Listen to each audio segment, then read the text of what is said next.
I cuss a lot. Hey, good evening. Welcome to another episode of Uncorked Poetry Podcast. I'm here with my guest, Zaji. Oh, I got it right today. Ew. Those of you who saw the promo, Zaji is a poet, published freelance writer, author, witch, sorceress, mermaid, priestess, and conjurer. Mother lovers.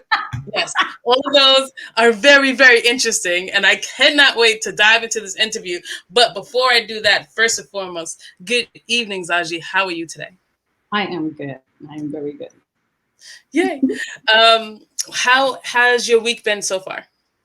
So far, it's been interesting. It's been busy. I've been working all week. I had a birthday this week.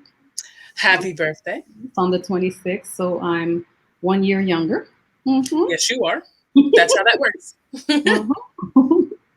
Yeah, so pretty much I just worked. So the week was uneventful except for my birthday. Got a few nice little gifts here and there. So yeah. Nice. Did you get everything you wanted for your birthday, including that BMW, or did that happen? No, well, they said they were going to deliver it, and then something happened on the boat, and I just don't understand these things. I don't get it. Yeah, exactly. I just don't get it. As far as everything I want, I'm breathing, and so for now, that is everything I need. Oh man. So I absolutely love your aura. We're not even in the same room. Like we're not even in the same state. And I can still feel your aura. Is that a thing that just naturally happens? Like you just have this part about you that just kind of pushes out into the universe? Have you found that you're just that person? Or did you have to work hard to become this kind of grounded aura giving person? People have been telling me that since I was a child, actually. Interestingly, there's always been something people say, oh, I gravitate to you. And it could be in any kind of way.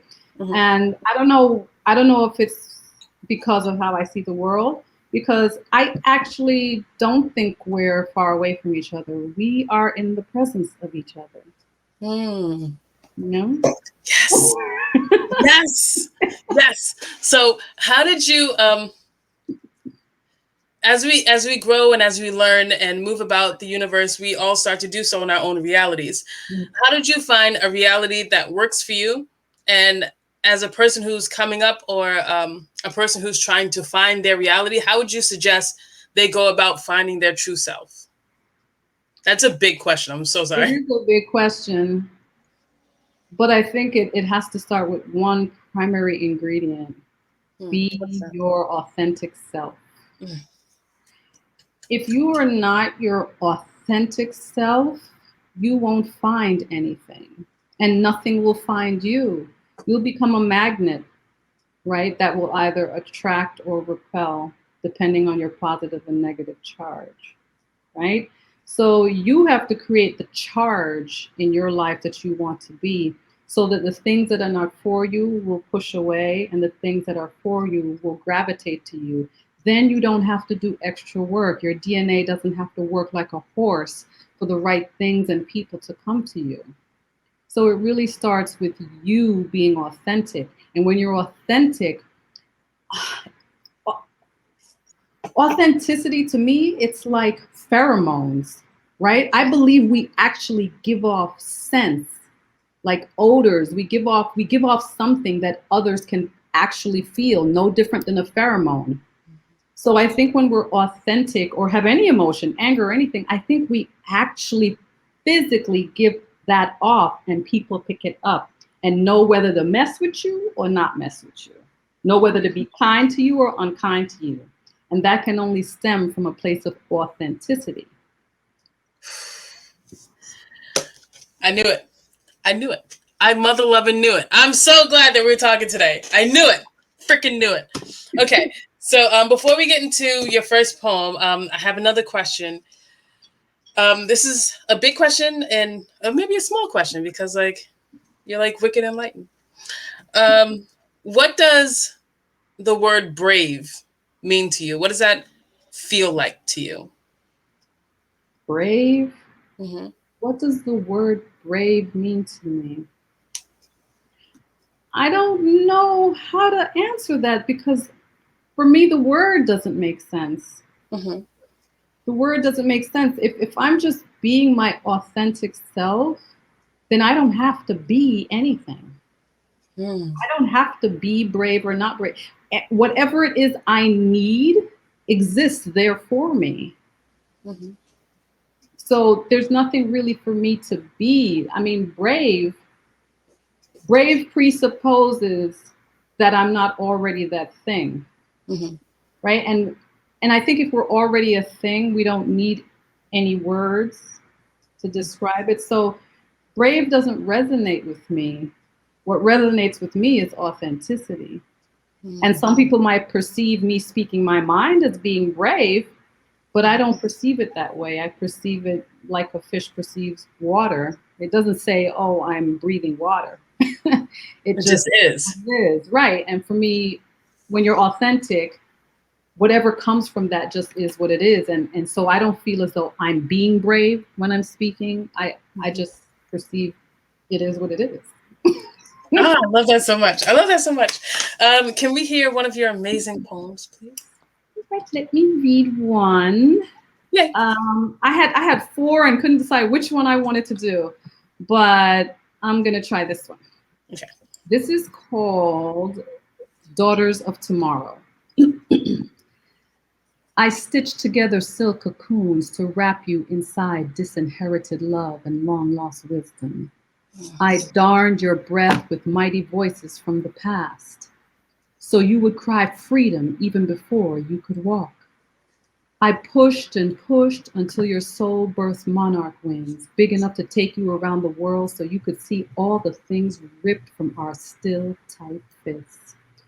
Cry freedom, open hands and spread fingers like wings to the sky so your life mapped palms can shout thank the sun for exhaling can shout and thank the sun for exhaling life. Let fly the centuries of bloodshed, balled and angry and frightened fists, because they have become dust and no longer have a place in tomorrow. Who are you in this moment, my children? You are the daughters of tomorrow, drowning struggles so your daughters' daughters will not have to. So they won't need to tread waters to find themselves. You are already here in tomorrow's house, littering oak stairs with silk cocoons stitched with inherited love and wisdom reclaimed.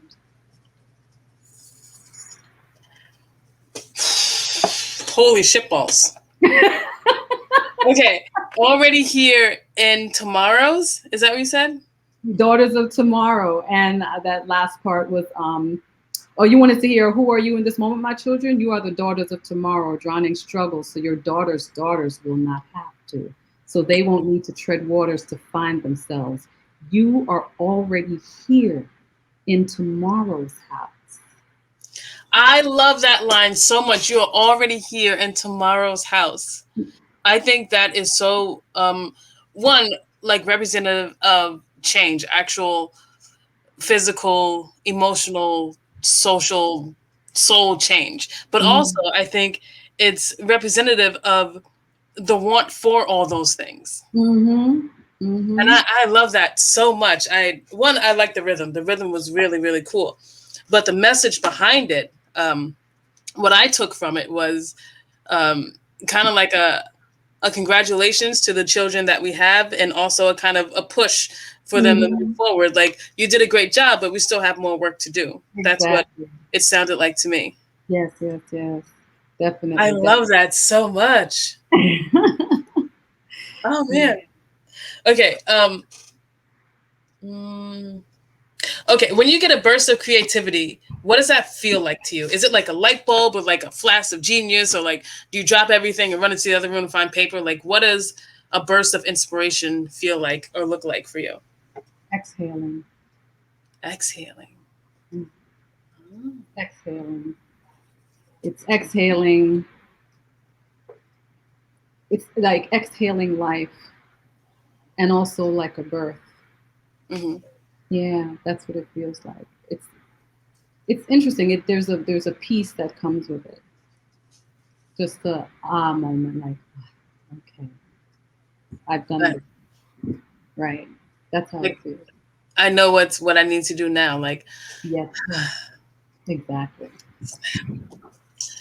um, how old were you when you realized that you could move people with your words? What was that realization like? Junior high school. Yeah.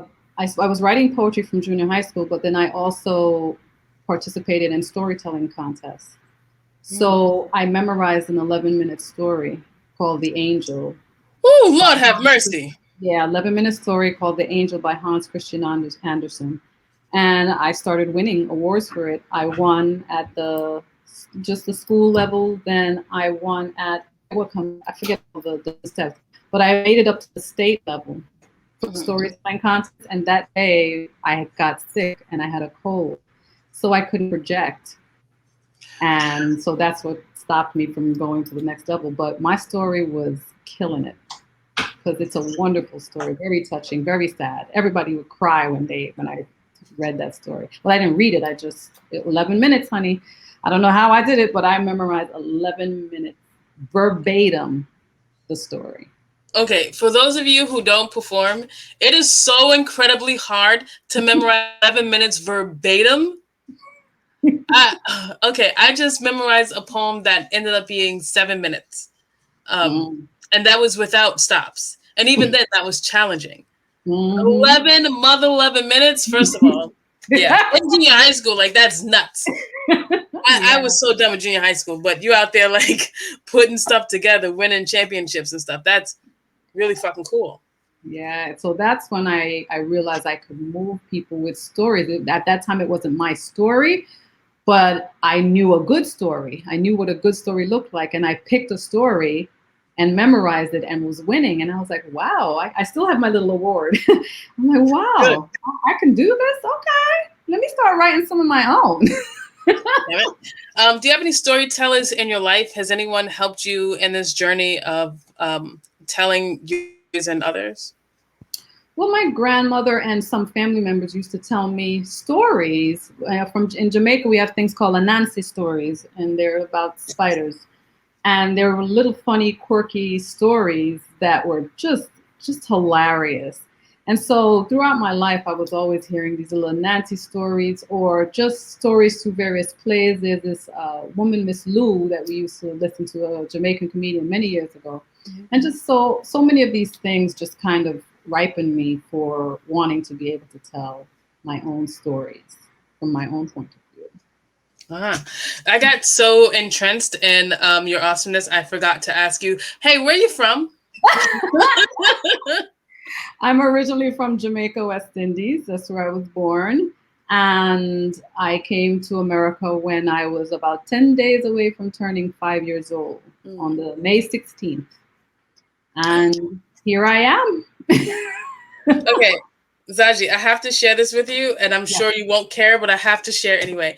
So when you moved here May 16th, that is the birthday of Janet Jackson, and I am a huge Janet Jackson fan. Oh, wow. Humongous. Fanatic. I should never meet her in person. It should never happen. No, but I think that's very interesting. That is interesting. When you moved here as a 4 or 5 year old, was it hard for you to assimilate into, I guess at that age, pre-K? Do you remember having any problems moving forward as a child? And do you think you would be who you are today without that move? I don't think I had a problem assimilating into the culture. Mm-hmm. I think for me, though, education was always a problem because I learned differently. And maybe I learned differently because I think differently, right? Mm-hmm. So my mind, I'm bored. I was bored with the things that they were teaching me. I think maybe because it wasn't advanced enough for me. My mind is on 10 while they're still trying to teach me 2. So now when they give me a test on 2, I'm not doing well on 2 because I'm already on 10. You need to talk to me about 10. Can we get it popping? Let's go. You see what I'm saying? I'm hearing the cosmos and you down here talking about some stuff I don't want to hear about. You want to talk about television and all of this. I'm here trying to find out about the quasars and earthworms. Can we? You see, so I had a little problem with education because I think I just wanted to be somewhere else. I wanted to talk about things that I found interesting. And I think this education system is a detriment to us. I think it keeps us from really exploring ourselves and the world in the way that we really should and could for ourselves and for our personal DNA. Right? So my way of learning is, to me, learning is a fingerprint. But this culture doesn't see it as a fingerprint. They see learning as rote and everybody should learn the same thing.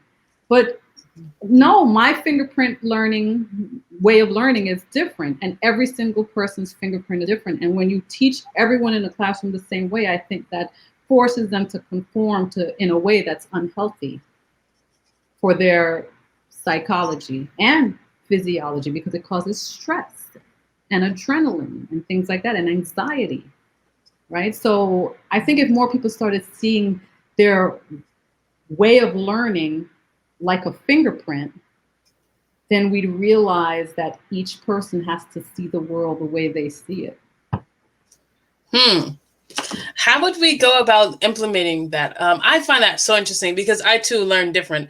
I was in, special education classes because I just learned different. Mm-hmm. I just couldn't understand the way that they were teaching me. So how do we teach kids this individuality? I think we pay teachers more.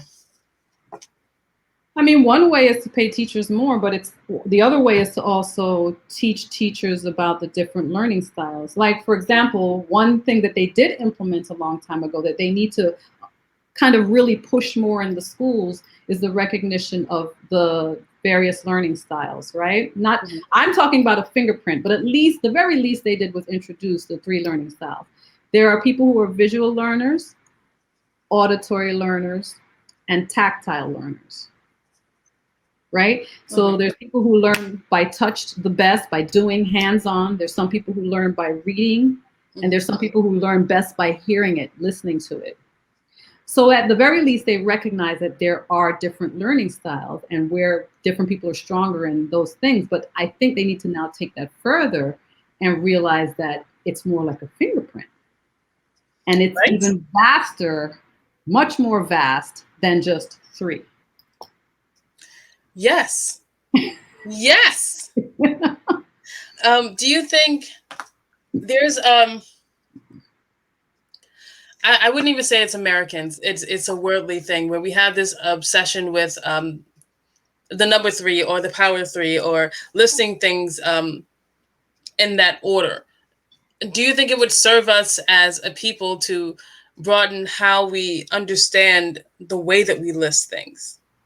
Do you think we could grow more as a people if we allowed ourselves to think beyond what we're taught?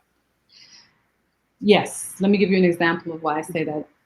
I may fumble the story a little bit, but there was this little boy and his teacher, like elementary school. The teacher said, you have 3 antelopes plus 1 lion, or 3 antelopes minus 1 lion. How many antelopes do you have left? Or it was something almost similar like that. It was something where they were using animals to do the numbers, and then you have to minus 1 animal and how many you have left. I forget the exact way it was worded, but the kid kept getting it wrong. And the teacher was like, oh, after a while, she was like, I think, there's something wrong. I think he has maybe a learning disability. And so the parent queried a little further, and it turns out the kid wasn't getting it wrong from his point of view. He says you can't minus a lion. A lion is a carnivore and will eat the antelope. So there is no leftover antelope. You see what I'm saying? Oh, shit. You see what I mean? Yes. Right. We have to be aware of the cultural perspectives of others. Just like me coming from Jamaica, what they would always do was put Jamaicans back a year in grade. It didn't matter how smart we were. And under the British education, Jamaicans were actually a little brighter than the American system at the time. But they would always put Jamaicans back a grade, right? But the issue is, like, let's say I came to America, right? And they show me a picture They're going to gauge what grade I go into. They show me a picture of a squirrel, right? So now I'm looking at this picture coming from Jamaica, and I'm going to say, that's a mongoose. Now, why am I saying that's a mongoose? First of all, they're similar in their body, but why am I saying that's a mongoose? Because that's the only thing I can liken it to, because squirrels don't exist in Jamaica. So why would you even give me a test like that? How about that? Right? So you now show me a pine tree. What's this, honey? Oh, it's a tree. What kind of tree? I don't know. Oh, you have a problem. You have a learning. How you don't know what a pine tree looks like? Because there are no pine trees in Jamaica.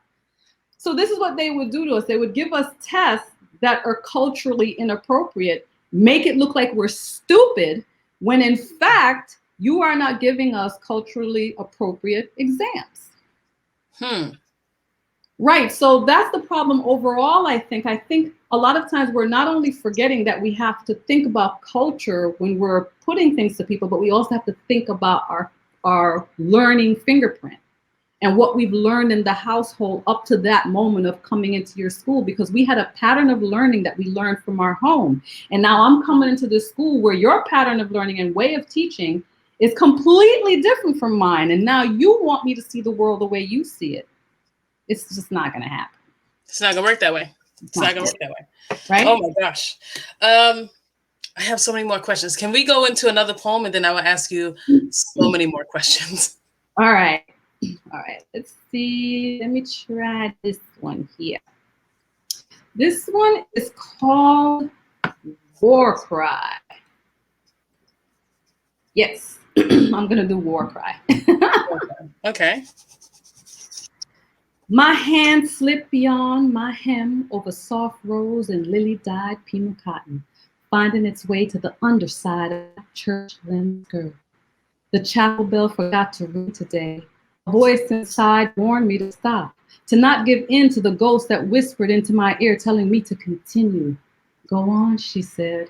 Forget the world. I am the voice of ancestors come to remind you of womanhood. I am your remembering, she whispered. But proper ladies do not lift their skirts except to pee. I didn't need to pee. I needed to rub the inside of my DNA.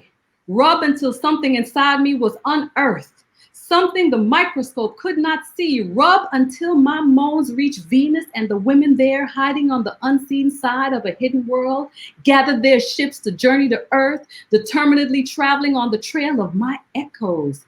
They heard a war cry. They heard me, their sister, calling them through time and space, tapping out Morse code on the tip of my clitoris. I am sending freedom calls, not messages welcoming the unknown to Earth. I am tapping out freedom cries on my wild and waiting clitoris, so something will come to save me, save us, the women of Earth.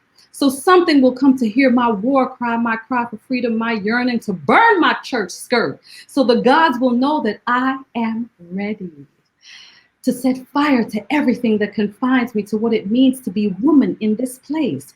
This is a war cry, tapping out in Morse code on the tip of my clitoris. Listen, you will hear the SOS. Tap, tap, tap, tap, tap, tap, tap, tap, tap. Then just as clear, the war cry rising into the sky, I moan. The message reaches galaxies, and I am reminded that I am the woman who remembered Venus and beyond, and Venus remembered me. I become Morse code for women who long to join the war cry.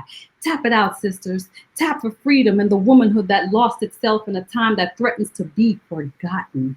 This is not about pain and fear. This is a war cry for freedom. I send Morse code on the tip of my clitoris for the sisters who have forgotten how to cry freedom.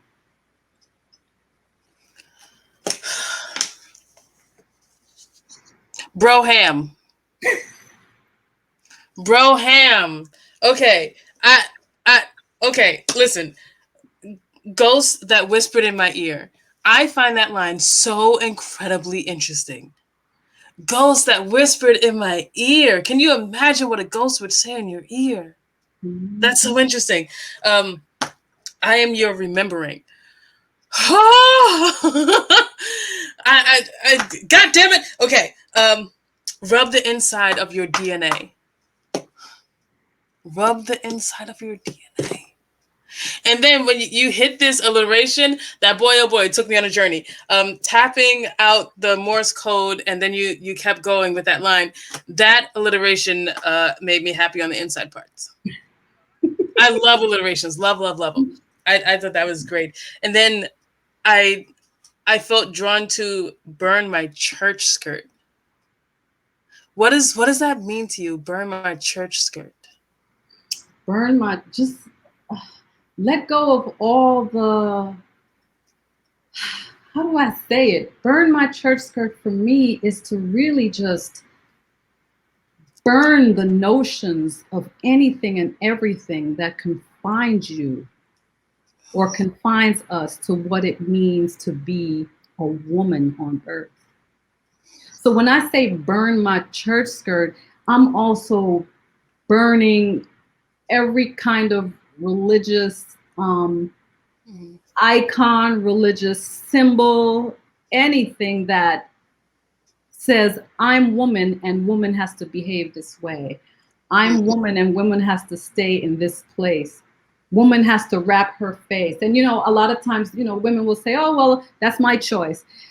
I think women have not been given a choice. I think the things that we think we're choosing are not really our choice, right? Because we're living on earth. And I think we are confined to a way of thinking and being, right? And that thinking and being has been developed by what's this author's name? I've been reading the book. I can't remember her name off the top though.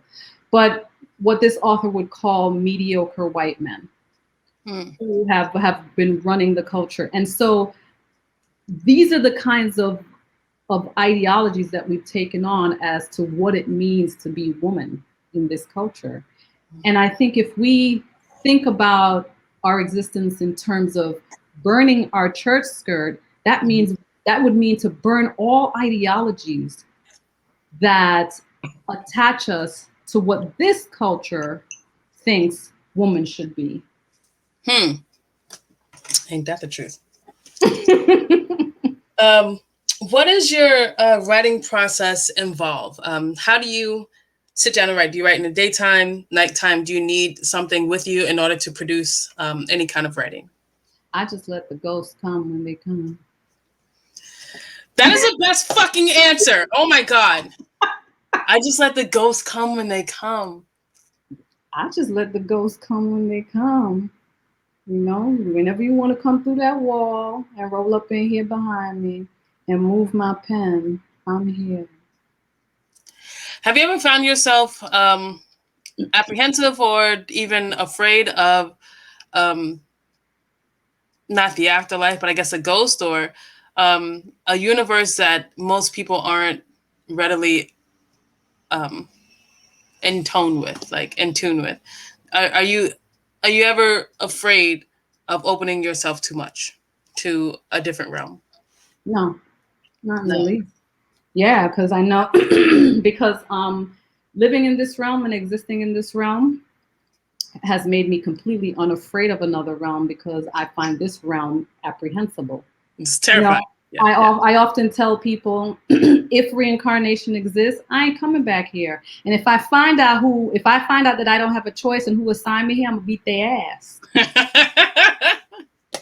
I'm trying to go to Jupiter, is what I'm saying. I ain't coming back. I'm going to another galaxy. I ain't gonna be no accidents. This galaxy ghetto. It's time to go. A whole other galaxy. So yeah, I have no fear of anything else that could be out there. I know so many movies try to make us fearful, but I think that's a trick. No, you're not making me fearful because y'all are problematic right here. So, and all that stuff you create, I ain't seen that. I see you and what you're doing here on Earth. So I'm not afraid of any other possible reality. Absolutely not. Not in the least. Not even a little bit. What type of love behavior pulls you in? What is it a person would do to make you love them, but what kind of behaviors represent love to you? Behaviors. If you can sit and read to me, read to me. If you can lay with me on the porch, we both lay on our back and look up at the stars and talk about everything and anything. Mm. If you were open to any possibility, that for me is my love. That's my love language. That's what I see as love. Someone who can be open to talk about any possibility and not shun a possibility, because I believe anything is possible. So I should be able to talk about it. So that's what I consider love. Just having that ability to just turn things over with someone.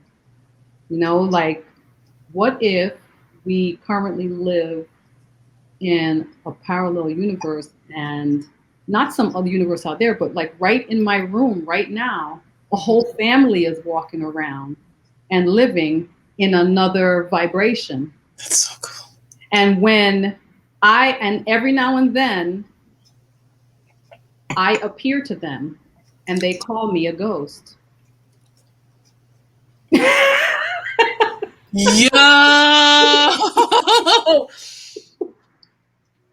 Yeah.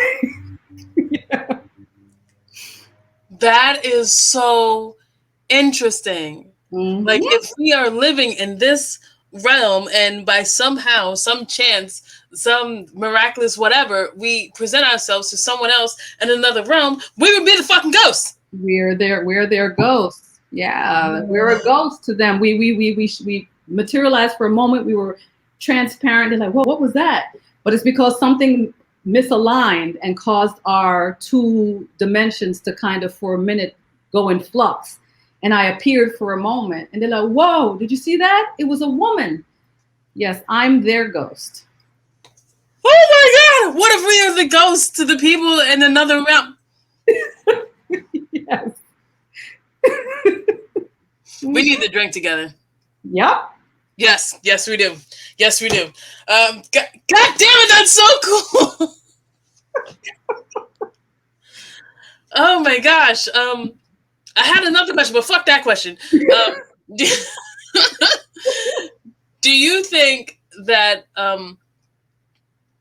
when a person dies, a part of, I'm not sure if I want to call it soul, a part of themselves goes out into the ether, whatever that is, because we don't know. Do you think a piece of that person stays within the space in which they died? So are there pieces of people floating around everywhere we go? I believe that's possible, but I also believe, how do I say this? Okay, H2O, right? We all know what H2O is. When H2O is solid, we call it ice. When H2O is liquid, we call it water. When H2O is just air or it's steam, we call it steam, right? It never stops being H2O, however. I believe that's the nature of us. I believe right now we're ice, right?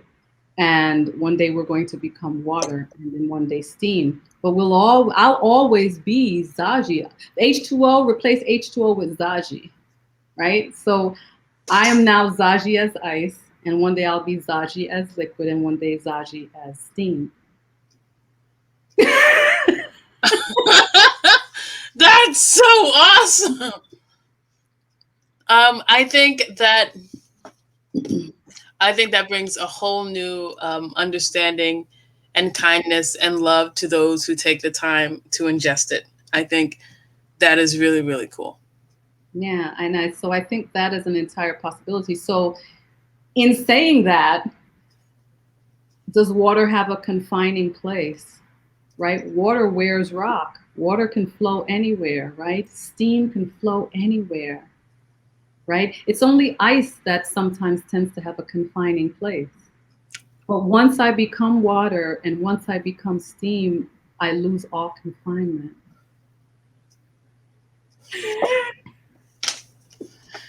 God damn it, Zaji. God damn it.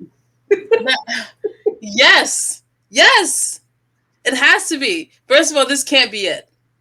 Like, I don't believe that. I don't believe that this is it. I believe in other realms. I believe in other dimensions because I think it is almost cocky of us to think that we are the only beings within our right now. I think it speaks to the mind of those people to think that we're the only thing, because are you the only thing on earth? Right? And just because you don't know what is at the depths of the ocean, does that mean it doesn't exist? You're just now starting to get down to certain depths. You haven't even reached the depths of the ocean to see what some of these creatures look like. You haven't reached the depths of the soil to see what else is there beyond just worms that don't need to surface, because there's creatures in the bottom of the ocean that never surface. And unless you go down, you're not going to see them ever. So there could be creatures in the soil deep down in parts that we have not been able to drill yet, because we still don't have the technology, that are huge and don't need to surface like worms do, right? You got to look at worms like dolphins and and whales, those kinds of fish that require surfacing every now and then. Those are worms. But there could be other creatures, just like in the ocean, where they have no need to ever surface for anything. And so you don't even know they exist. So our lack of ability to see something does not mean it doesn't exist. Yes. Yes. And so if that's our existence on Earth, where there are things that we can't see on Earth that we slowly but surely, layer by layer, begin to discover, then what makes you think that that same layering function does not exist as we move out into the cosmos? And there's things that exist that we can't see. You know, the way I tell it to people, I say to them, I want you to imagine this. In another galaxy on a planet, there's creatures there, living, existing, and whatever. Maybe they breathe mercury. Right? They don't breathe oxygen, they breathe something else. And imagine they're sitting there arguing with each other, saying, what are you talking about? There's nothing else that lives out there. Meanwhile, we're sitting here. And they're like, no, come on, it's just us. What? Something that breathes something? No, we can't go anywhere. So here it is. We can't travel outside of this kind of Milky Way. We can't travel outside of it. Why is it so hard for us to believe that there's other creatures on another place that also can't travel outside, because they have not evolved with the ability to travel outside of their galaxy either? We have to consider that maybe a whole lot of things are evolving at the same time and are at the same point. So simply because you can't leave Earth to see if something's out there doesn't mean it's not there, because something else could be out there, can't leave its planet to come see you. Boom. Yes. All the yes. All the yes. I want to go into another poem, but I have so many questions. Okay. How do you think... That's boring. Do you think that it is the job...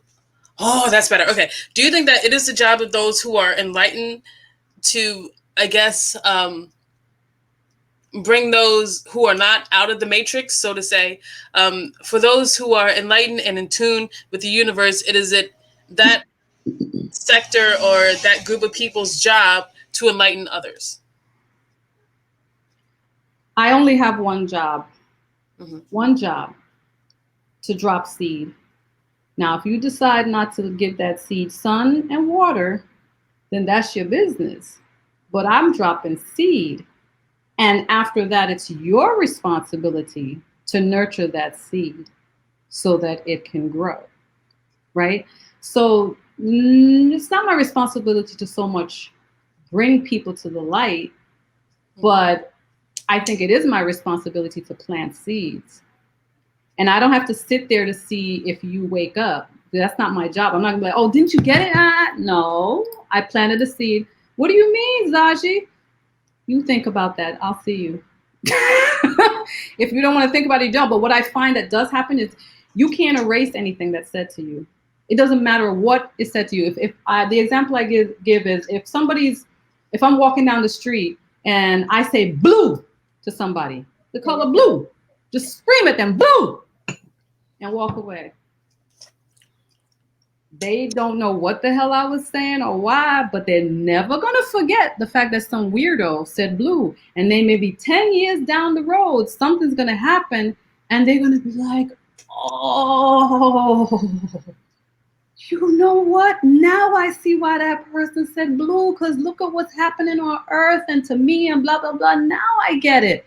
You can't erase what's said to you. So I drop seeds and I be on my merry way. I don't argue. I don't fight. I don't fuss. If you want to be upset about the seed I dropped, that's all you. But one thing you're going to do is remember that I told you that when some shit go down. Woo-wee! Okay. Can we go into another poem and then again several questions? Okay, cool. Okay. Let's see. Okay, memories in a can. I think I'll do this one. Memories in a can. She was dying, not from disease. It was much more invasive than that. There is no vaccine for pain. No vaccine for the insecurity he bred inside her, turning her into a genetic modification of her former self. Her soul is now broken ribs from steel toe boots.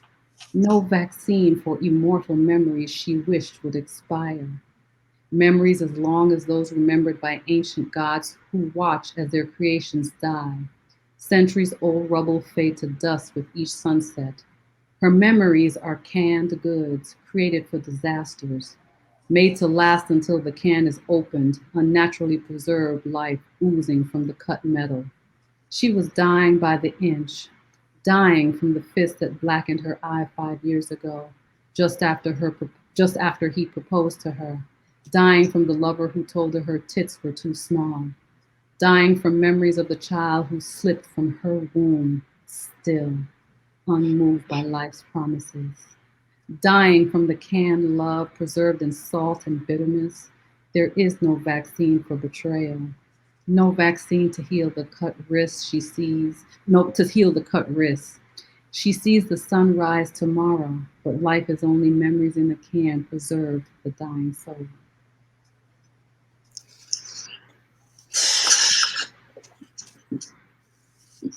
Zaji.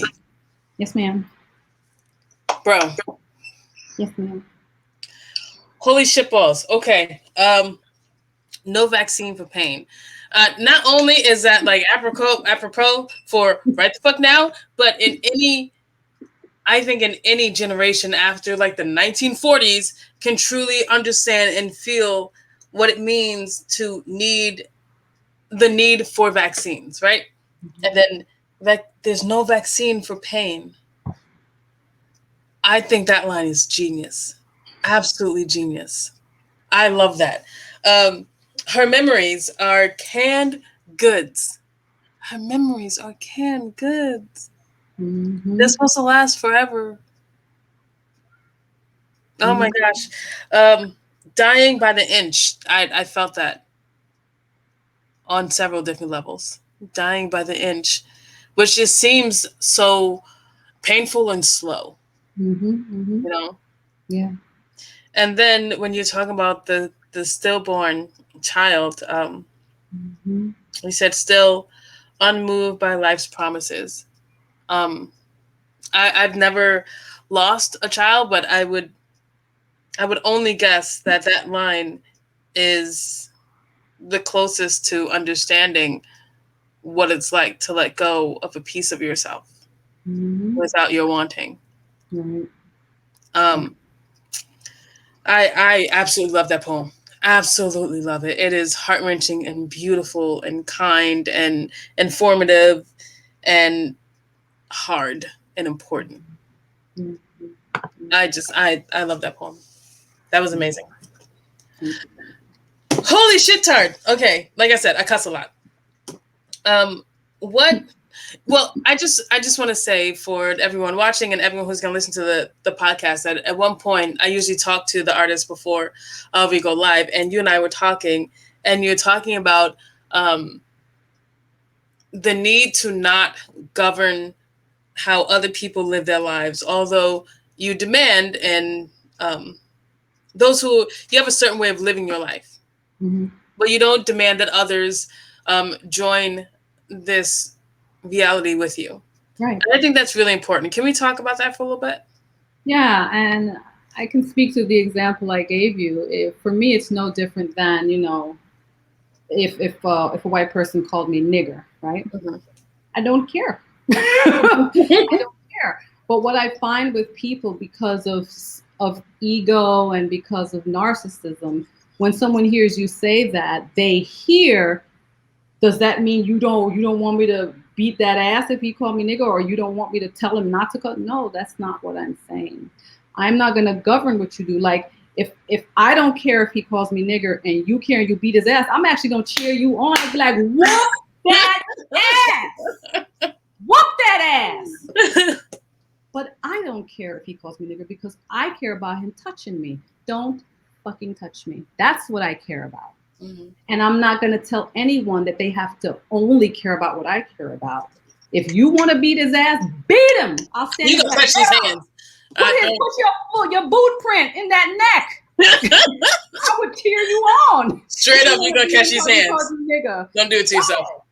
And so that's just how I see life, you know. I think people should stop translating what a person likes or doesn't like into I'm judging what you like or don't like, or I'm telling you not to do this thing, or telling you how to feel because I don't care. Mm-hmm. I don't care if anyone calls me nigger. Don't touch me, because from my observation of history, the problem hasn't been what they've said to me. The problem has been what they've done to me. So my major concern is don't be putting me on no noose. Don't beat me. Don't drag me behind a car until my head pop off. Just leave me alone. I don't care what you call me. Leave me alone. That's all. Don't burn no cross in my yard. I don't care what you call me. But if you care and you want to beat his ass, I'm here for it, girl. Go ahead. Whoop him. You're going to touch his hands. Huh? All day, every day, twice on Sunday. So that's just how I see it. I think people need to begin respecting other people's way, other people's emotional, mental fingerprint. Let's talk about fingerprints. I found that so interesting. You and I were talking offline. We were talking about the learning as a fingerprint and fingerprint learning. Can we dive into that for a second? What is fingerprint learning to you? For me, everyone learns differently. They've given us the overview of what learning is, and then they told us there are 3 different ways that people learn. They've eventually figured out, oh, people do learn differently. So now you have your auditory learners, your visual learners, your tactile learners, right? And so they've identified those 3 ways in which people learn. But the way I see it, along with those 3 ways, I think still every human being has a learning fingerprint. There's still a way in which every single person learns that is still minutely different from how another person learns. Even if me and you are visual learners, it does not matter. I think that our visual fingerprint now will be different. So you may learn visually by looking at a painting or whatever, but maybe it's something else that I look at that I'll learn differently from that visual cue. Right? So I think we also have a learning fingerprint that we need to respect between each human being. You're damn right. You're damn right we do.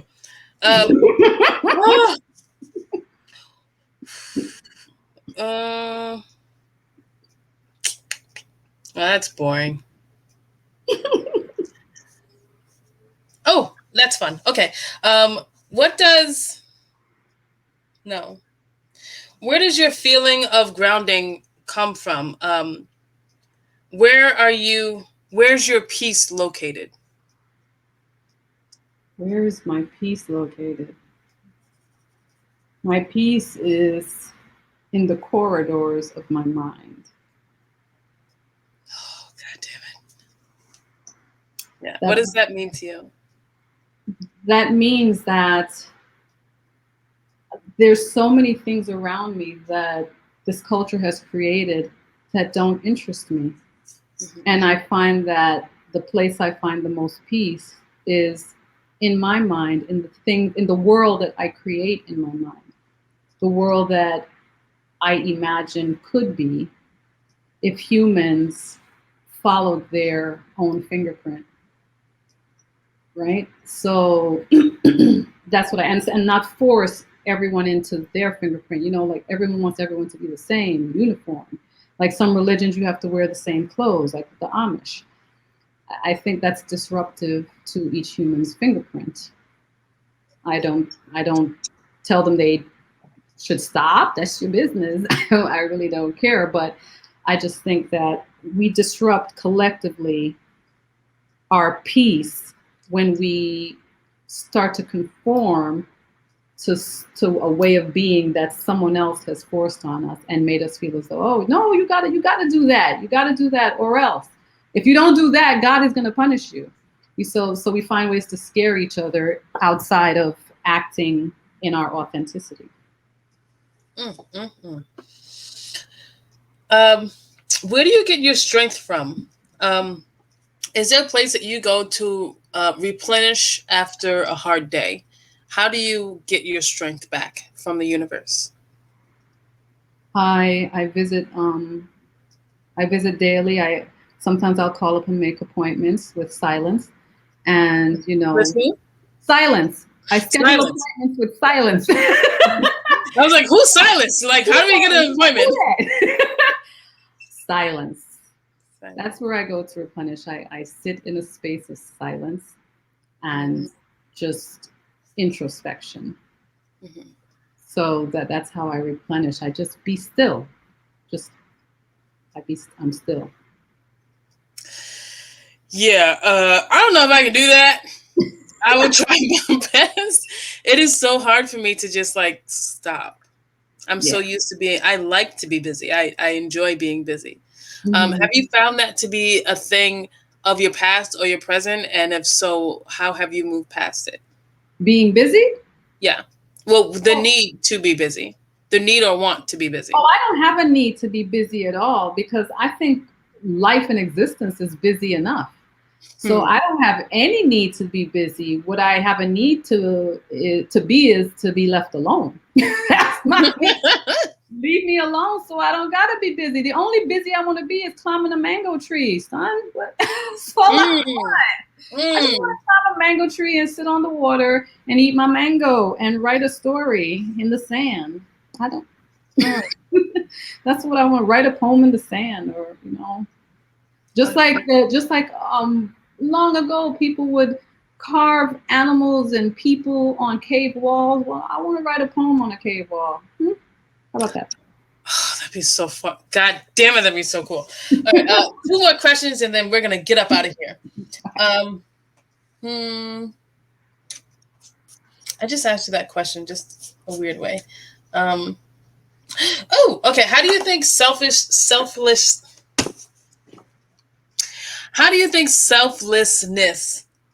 in a person affects the universe or space around them? And how do we get out of the natural human need and or want to be selfish? Well, I think the problem is that people don't realize how selfishness affects their own DNA and their own vibration, right? We're often so busy wanting what we want, we don't think about how we're personally affected. Me, I think about how the whole planet is affected by my vibration because everything we do vibrates out, right? We're just a grain of sand on a beach of, it's like, for me, I call it a grain of sand on the beach of the galaxy, right? So Earth is a grain of sand on the beach of the galaxy. And so just think about all the grains of sand you see on the beach and imagine yourself attempting to find Earth on that beach. Oh, God. Exactly. And so just imagining that humbled me. And I was like, whoa, I'm significant, but then I'm not. Right? And so how do I affect the larger ecosystem of existence on Earth and the cosmos, everything? Because we all collectively vibrate out. I think the word I learned a while back was egregore. We just kind of vibrate out this kind of collective kind of consciousness. And so I try to be mindful of the consciousness that I vibrate out, because a lot of people think, oh, it's being nasty to someone. No, I could be sitting in a room by myself. And if I'm thinking negative thoughts, I believe that affects the plants in my room. They've done this test. They know that our emotions affect our plants. So if you're at home, even in the presence of your plants, and they start wilting or dying, you better start checking yourself. Check you to see what's going on inside of you that you're emanating into the air. Because the way I see it, every feeling is like a pheromone. right? And we give off pheromones, and I think emotions give off chemicals and give off certain energy that affects everything around us. So I'm always mindful of how not only I affect the planet, but how that in turn comes back to affect me. Because if I'm being negative, I'm causing an imbalance with myself, right? I cause adrenaline and various things to change, and that's unhealthy. So I think if we want to really affect change, we have to also think about, you may say, I don't give a shit about that person. Well, give a shit about you then. Mm-hmm. Give a shit about you. Man, listen, okay. I think that is so very important and needed. Your thoughts are as powerful as your strides. Like the way that you think is just as powerful as the way you act. Mm-hmm. So if we start thinking positively, with kindness and love, those things will become more apparent in our lives. If we think negatively and with malice and hating, that will also present in our lives. And it goes back to the original idea of thinking, bringing good thoughts into your life in order to not just propel yourself, but propel the people around you, propel your environment, mm-hmm. to make everything and everyone around you better by your thoughts. Yes. And I think people feel our energy. They feel whatever it is we're feeling, they feel it. They may not have a name to put to it, but they can feel something. And it also, it shifts their energy.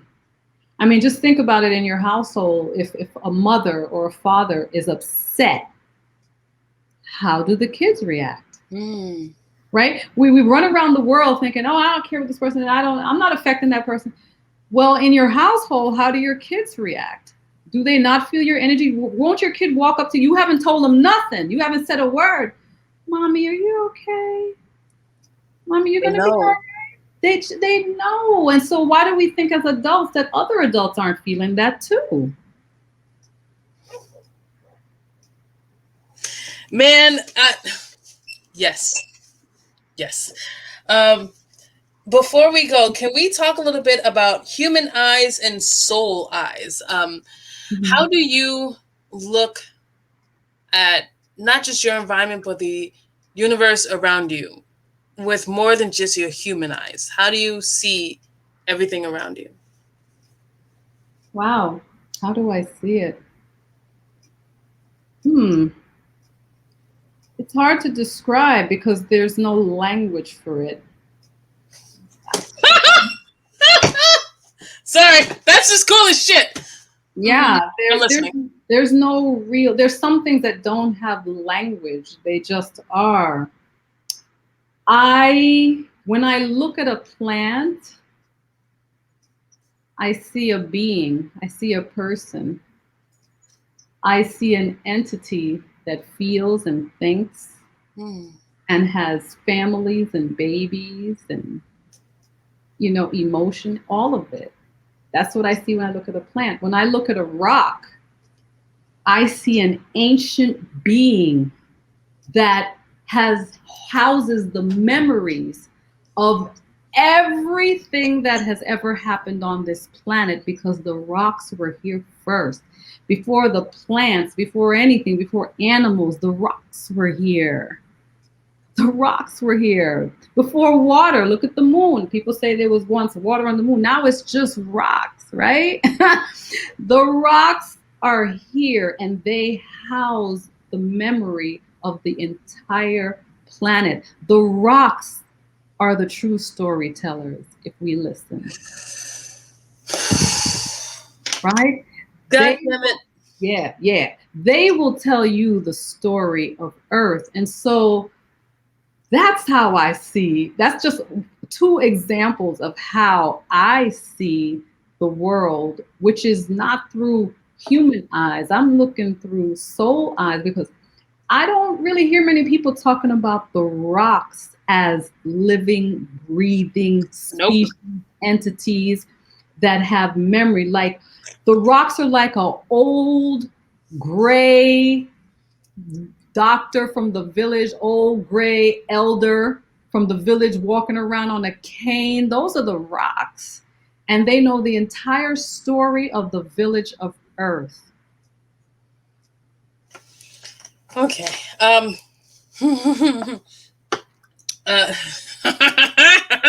What? yeah, What?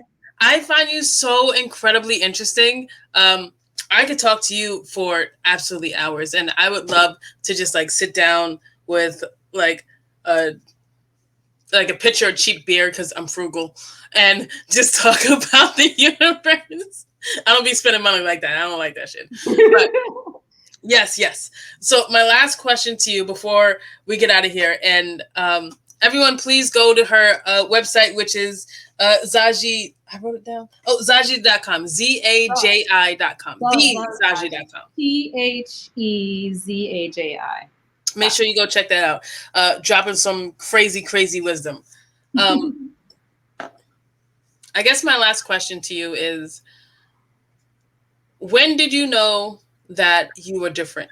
When did you know that you saw the universe different than your peers? When did you know, and not just know, but understand that you weren't like everyone else? And how did that understanding manifest in the you we see right now?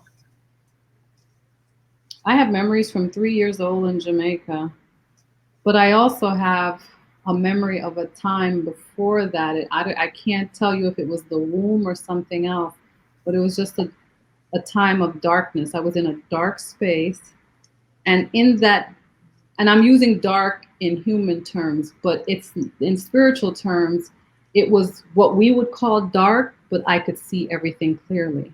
Mm-hmm. I could see everything around me. I could see the existence going on around me, movement and existence in this space of darkness, as though, I don't know, maybe it was almost like being a bat, but with sight. You know, you don't need sound to know things are there. I had actual sight in darkness. And I remember that. And then I guess from 3 years old, I just started seeing the world, just really seeing the world and having experiences. And a lot of people say you can't have memories at 3, but I had a memory of actually going to a drive-in movie. I didn't know what time in my life it was. I had no clue. And I was like, I just remember loving it so much to the point I wanted to open a drive-in theater, right? Because I just adored it.